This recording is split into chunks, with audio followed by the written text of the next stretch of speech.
दर्शन, सम्यक ज्ञान, सम्यक चारित्र, मोक्ष मार्गस्य। मम्मा ये आप क्या बोल रहे हो? अरे सौमिल, मैं तो तत्वार्थ सूत्र का वाचन कर रही हूँ। मम्मी, सम्यक दर्शन का मतलब क्या होता है? हम जो जिनालय में दर्शन करने जाते हैं वही ना? नहीं बेटा, जिनालय में जो हम दर्शन करने जाते हैं वो जिन दर्शन होते हैं, लेकिन हाँ, जिन दर्शन के माध्यम से सम्यक दर्शन प्राप्त हो सकता है। मतलब मुझे तो कुछ समझ में नहीं आया। मैं समझाता हूँ बेटा। सम्यक दर्शन मतलब जो जैसा है वैसा ही मानना।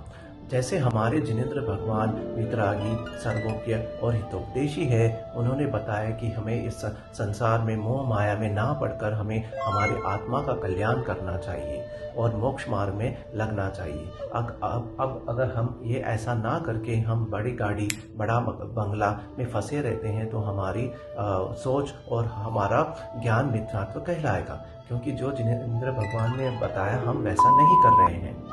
अच्छा, और बच्चों, तुम्हें पता है अपना घर, अपना गाड़ी, बाकी सारी जो चीजें हैं जिनसे हमें सुख की अनुभूति होती है, उन्हें हमें अपना नहीं मानकर, कर्मों से मिली हुई वस्तुएं मानकर, वीतरागी प्रभु के दिखाए हुए रास्ते पर चलकर सुख में सुख नहीं और दुख में दुखी नहीं होना है, और जिनेंद्र भगवान पर सच्ची श्रद्धा और दृढ़ विश्वास रखना है। यही सम्यक दर्शन कहलाएगा, जो हमें बताता है कि हमारे अंदर रहने वाली आत्मा ही हमारी है, बाकी सब वस्तुएं तो मिथ्या हैं।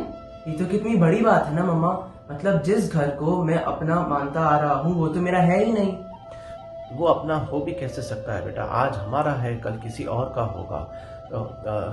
हमारा तो सिर्फ हमारी आत्मा है। आप आगे भी कुछ पढ़ रहे थे, ये सम्यक ज्ञान वो क्या होता है?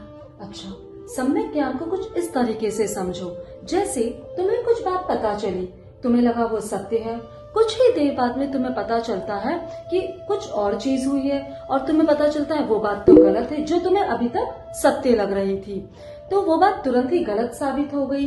इसी तरह से बिना सम्यक दर्शन के जो भी ज्ञान होता है वह मिथ्या ज्ञान होता है।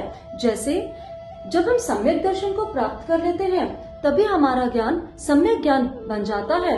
और बच्चों, एक बार जब हमें सम्यक दर्शन हो जाता है तो हमें नरक गति में नहीं जाना पड़ता। वाह मम्मा, आपने कितनी सुंदर बात बताई, मुझे सब समझ आया। बेटा ये बातें भी हमें कहाँ पता थी? जब से हमने श्रवण संस्कृति क्लासेस ज्वाइन की, ये धीरे धीरे हमें हमारी डाउट्स क्लियर होने लगे।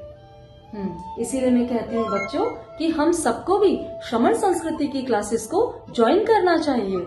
हाँ मम्मा, अब हम दोनों भी आपके साथ हर सैटरडे को क्लास ज्वाइन करेंगे, और अगर आप भी ऐसी मजेदार बातें जानना चाहते हो तो हमारे साथ ज्वाइन करिए एवरी सैटरडे शाम 8 बजे जूम पर।